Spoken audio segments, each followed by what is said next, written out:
What's going on, man? Hey, how you doing? Good, man.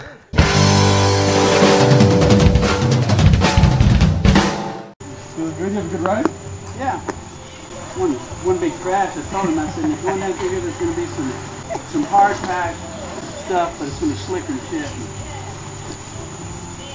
So I proceeded to show him. Yeah, it could be raining soon. You guys want to get situated? This is me? Yep. Make the door closed. You won't have general. Alright. Accommodations for this evening. Got my stuff, got my beer, which is important. Everything. Clothesline. Very cool door. Mosquito net, obviously. Obvious reason. Oh, and thunder. Made it here just in time. I like to keep the door shut. So, this place is pretty awesome, huh?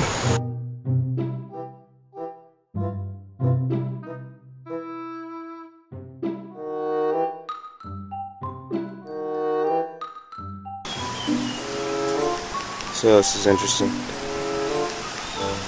The toilet. Just gonna leave the door open. So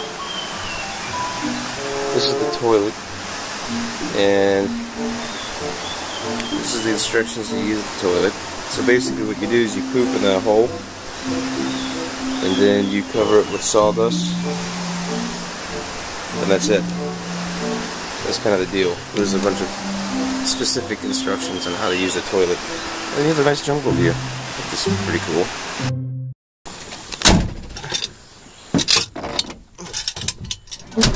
Just drive around the farm and occasionally go get some feed from the corner or something. And having a vehicle out here makes you, all of a sudden you like have to use it.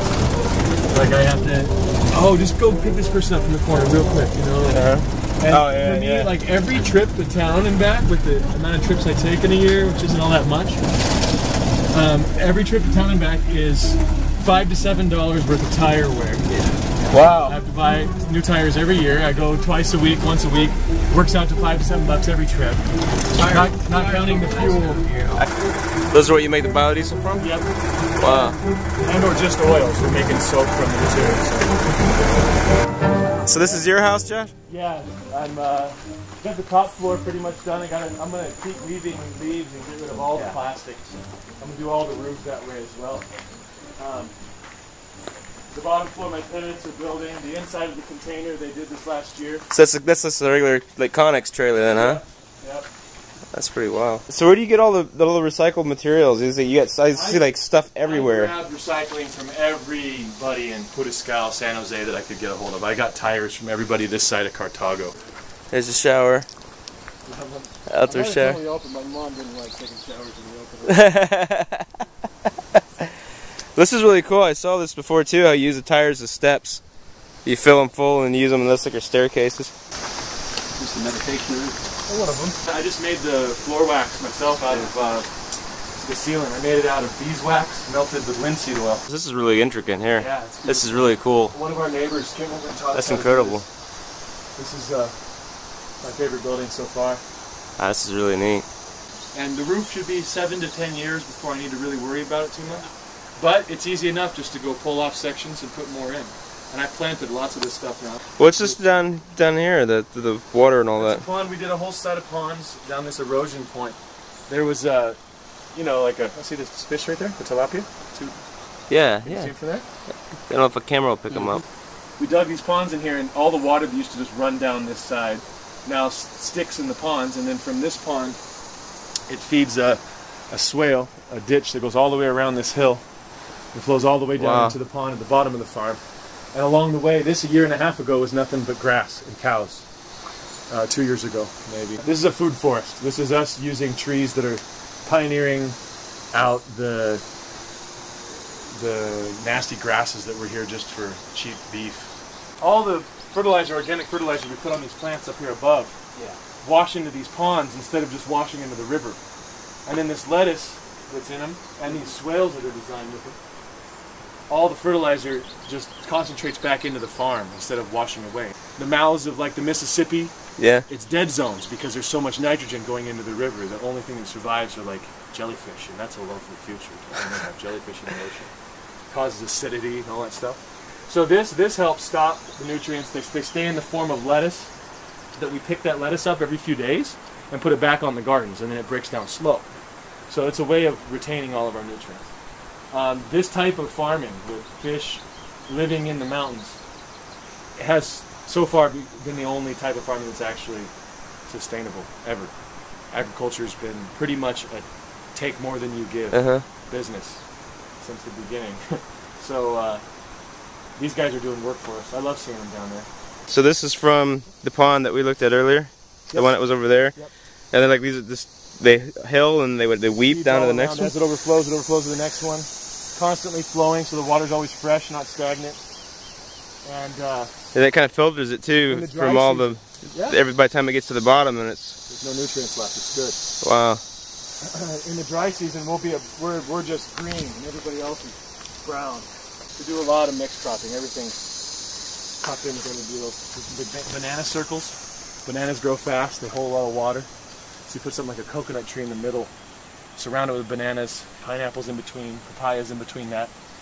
When these bananas are done producing over about 5 years, there'll be an amazing coconut tree standing up here that would normally take 15 to 20 years to become fully mature. But because every time one of these banana trees dies, you chop it down, make it compost, and just dump it in the middle, and it feeds that center tree like mad. This has been a key to a lot of our reforesting. Because if you can stop erosion, this organic material stays. And I've mentioned this the other day a little bit, but it's topsoil reconstruction. It's like next generation's #1 focus. They're not talking about it right now. Soil in the north is merely a medium to hold plants in place while petroleum grows them. So this is a way of learning how to reconstruct topsoil. And I think kids come here and their parents are wondering why they're screwing around on a hippie farm and learning farming after they've been schooled to be engineers and doctors.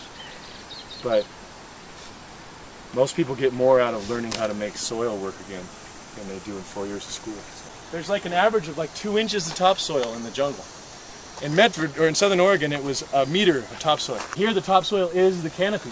It's what's stored, the nutrients stored in the So when they cut canopy. the trees down... So it falls down and it instantly gets reassimilated into the trees. You start cutting trees down, topsoil's gone. It's gone forever. We're making deserts. Desertification of the jungle. Well, the whole hills are falling down too. The landslides and everything. And as it washes away, all you're going to end up with is sand and rock. Some people buy solar panels and put them up. I try and plant really productive grasses that can go right into the cow and give me milk the next day. So my solar panels I consider grass a solar panel. It's organic too. We have these fruit trees that nobody really wants to eat, the little maggoty fruits, guayaba. Put them over the ponds, they fall in automatically all the time, the fish feed on them. Is that bananas growing there, or plantains? Those are cuadrados, they're really sweet local bananas. The world depends on one species of banana. Back in like the 60s and the 70s, there was another one that was our banana. A blight came and it completely died. And luckily they had this other one in like backup banana. But there's no backup bananas right now. You can take little branches of this and just brush your teeth with them. Disinfects your teeth. So last time I was here too, you talked about you're developing your own currency within like this area. Yeah, well, we keep doing that. We're working on it. What we're doing is building resources that will work as backings for what we want to do. So having lots of trees that we use the oil from is like a guarantee for I can extend to my neighbor and say, hey, you have a pig, I want the pig, you need soap. So it's bartering now, but we're refining it with some of the world currency ideas. There's like 3,500 different small currencies popped up around the world. But what you have to do first, I mean, you can jump ahead and make a currency, but what's it backed by? Having beehives and knowing you're getting $500 worth of honey every year, I can start to secure my trades with my neighbors. You know, you have a failure in one area, you better be able to back it up. So having some silver and gold to back it, that's fun. It helps in today's world, but I mean, we live kind of far off the grid. Our neighbors will come to us if we're even close to the same price as the store rather than transporting to town. That's for a long way to the store too. Yeah, it's a long way to the store, and they end up buying really shitty products full of chemicals that go right into the drinking water of their neighbors here, and you can really see that. You can see that when my neighbor uses terrible products, these fish just turn upside down and float. They die within a day or two. Because they just dump it right down the hillside. Laundry, and it goes into my ponds, and so now I can give them organic laundry soap that I make for the same price as the store. Everybody's saying yes. And you can take whatever you want in trade. You don't have to take dollars for your product. But when it comes to taxes, they're going to want to know how, or, you know, hey, well, you ran a business. How come you don't have any income? Well, I don't take dollars.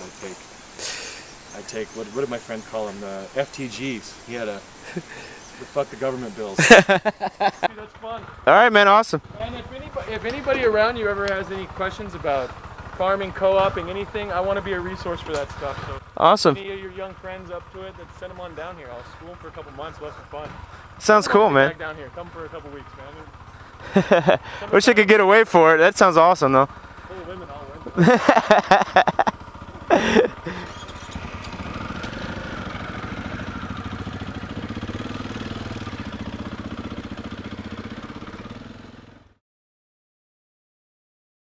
On the next episode.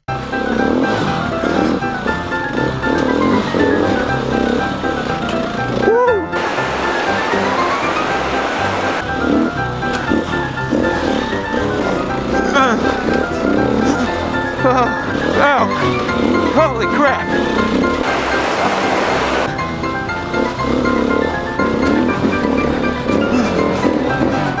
This is some crazy stuff.